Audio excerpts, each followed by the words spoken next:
Vida de oración de William Dumas. Los primeros años de William. William Duma nació en una familia cristiana zulú en Sudáfrica a principios del siglo XX. En un lugar donde el poder de los demonios formaba parte de la vida cotidiana, nuestro Salvador se había apoderado de sus padres. Un día, una señora mayor llegó a la casa de los Duma y la madre de William, Nombula, se dio cuenta de que tenía algo único. No tardó mucho en recibir a este mismo Salvador. Dios estaba preparando padres piadosos para William. Nombula iba a su escondite de oración todas las mañanas al amanecer, donde se entrenaba en la oración por un niño que sería conocido como un hombre de oración. Algún tiempo después, su padre también conoció a Jesús, lo que llevó a que su familia fuera expulsada de la familia extendida. Nombula sabía incluso antes del nacimiento de William que sería predicador. Cuando murió, le dijo a su hijo: «Hijo mío, quiero que seas un Mfundisi, porque para eso te envió Dios a la tierra». De niño, William estaba consumido por la maravilla de la creación.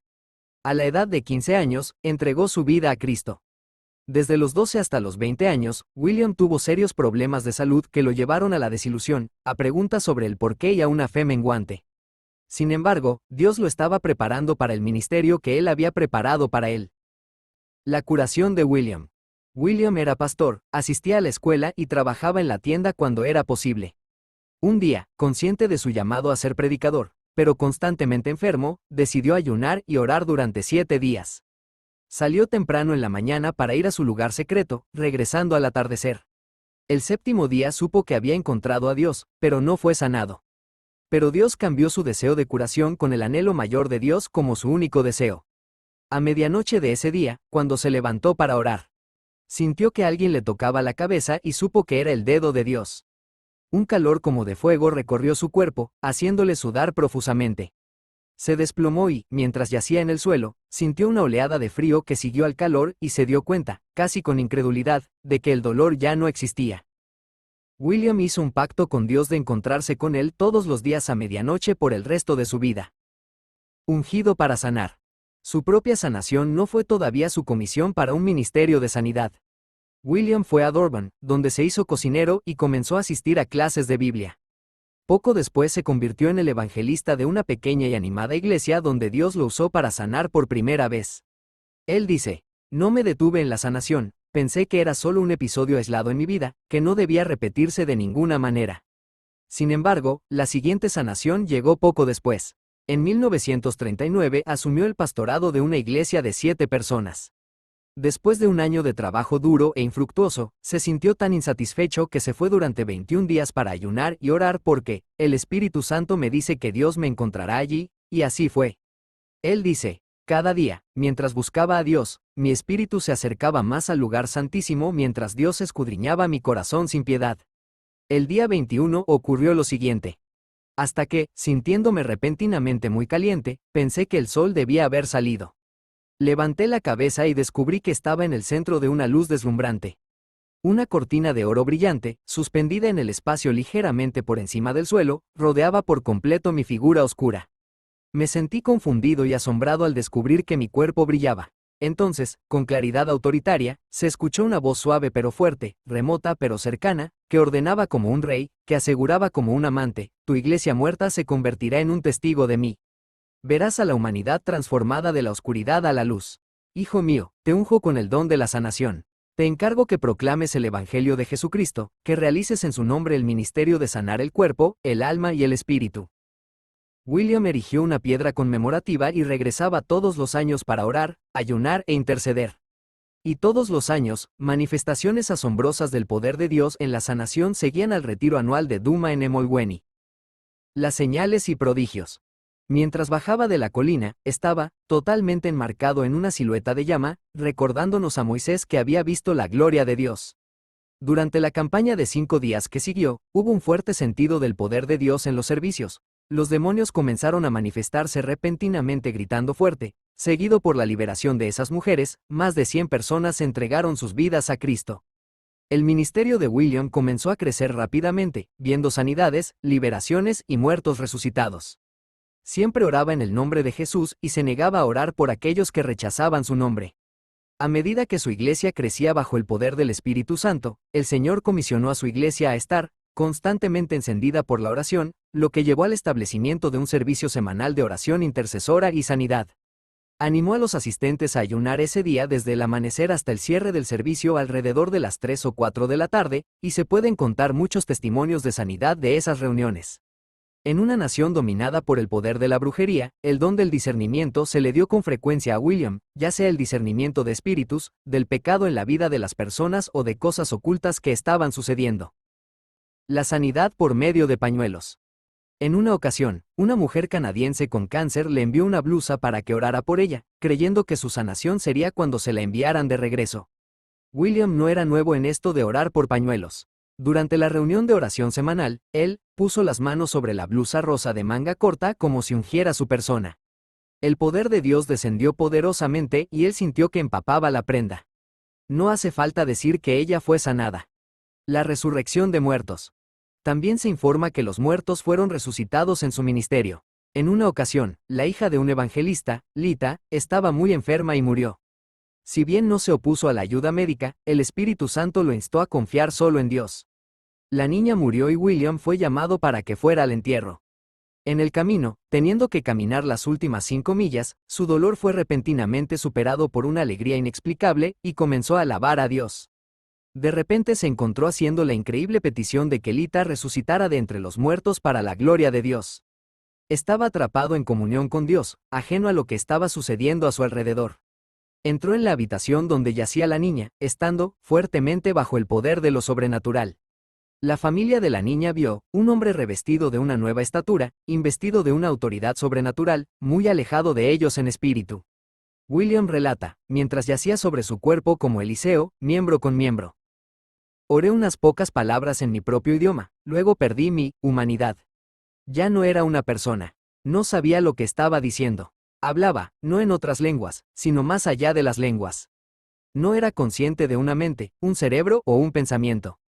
Estaba lejos del cuerpo, totalmente en el espíritu y, sin embargo, no puedo decir cómo. Olvidé todo. ¿Quién era? ¿Qué era? ¿Dónde estaba? ¿Qué estaba sucediendo? Solo sé que llamé con una voz más fuerte que la mía, una voz de alguna manera reforzada, Lita. La niña volvió a la vida. Sin embargo, William no podía mantenerse en pie y quería huir lejos del poder de la presencia de Dios que era demasiado intenso. Me dominaba, pero solo podía arrastrarme sobre mis rodillas. No podía mantenerme en pie. Sudaba profusamente. Alguien me levantó. Me llevó a una cama durante 3 días. No pude levantar las manos ni caminar. Durante 3 semanas estuve totalmente impotente. Es interesante que diga, nunca, nunca más quiero, en la carne, pasar de nuevo por las oscuras cavernas de la gloria de ese día. La expulsando demonios.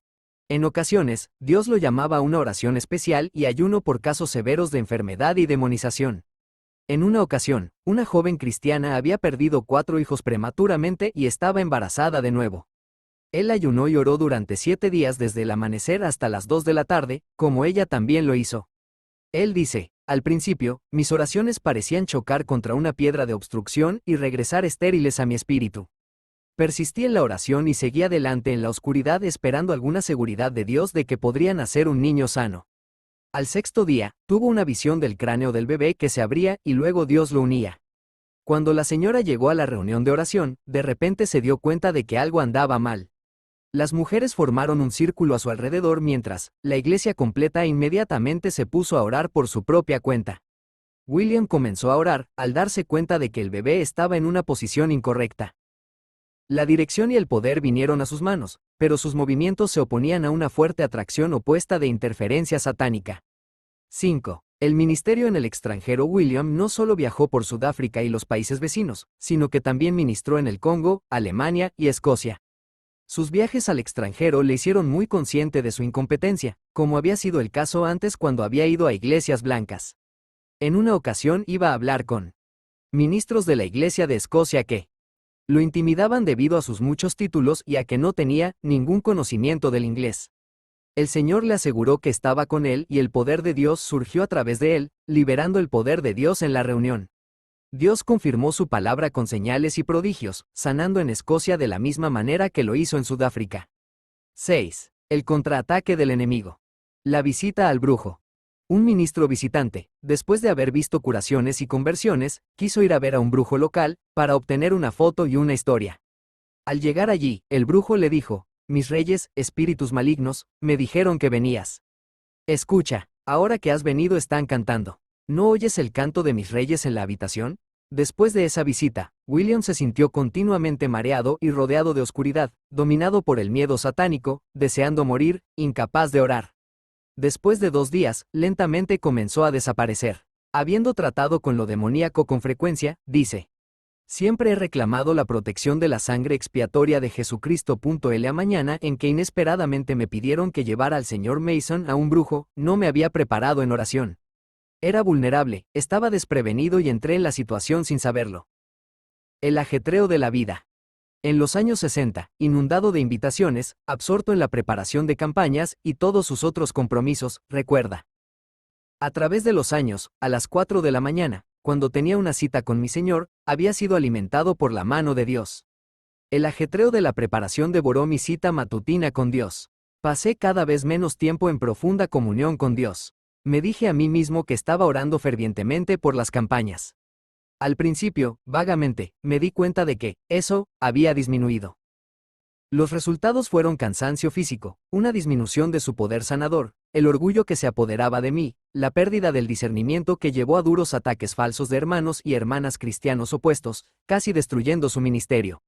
Su espíritu ya debilitado se hundió en un pozo de antipatía que rozaba el odio. William sufrió un derrame cerebral, y los médicos creyeron que tal vez nunca se recuperaría. En su cama de hospital estaba leyendo la historia de Ezequías. Al leer el indulto de Ezequías me sentí reconfortado. Las lágrimas que lloré y lloré en mis panales limpiaron mi actitud hacia el joven pastor. Lloré como una paloma en el Líbano por el resentimiento que había permitido que hiciera una parodia de mi ministerio. Lloré por el capital espiritual que se había agotado porque mi primera comunión entusiasta con Dios al amanecer se había acortado, si no reemplazado, por la planificación de la campaña. Esos recuerdos me rompieron el corazón y lloré en las almohadas. William fue restaurado al Señor, sanado físicamente y regresó a su iglesia, siendo ya no el mismo que antes. Murió a fines de 1976, sabiendo que iría a estar con su Salvador. Conclusión. La vida de William Duma es un ejemplo notable del poder de la oración. Pasaba noches enteras en oración, haciendo que la gente se preguntara cuándo dormía. Fue su dulce comunión con el Señor por la mañana temprano lo que le dio energía, le dio las órdenes de marcha y el poder y la autoridad para sanar. Su vida es una inspiración para que imitemos su celo, dándonos la esperanza de que no es la persona la que marca la diferencia, sino el tiempo pasado con el Señor, el hambre y el compromiso, la disposición a entregarnos a nosotros mismos y todo lo que somos y tenemos. Sobre todo, me siento muy animado al ver al Señor levantando a personas indígenas africanas que crecen rodeadas de brujería, con poca luz, pero que conocen el poder de los espíritus y cuánto más grande es nuestro Señor Dios.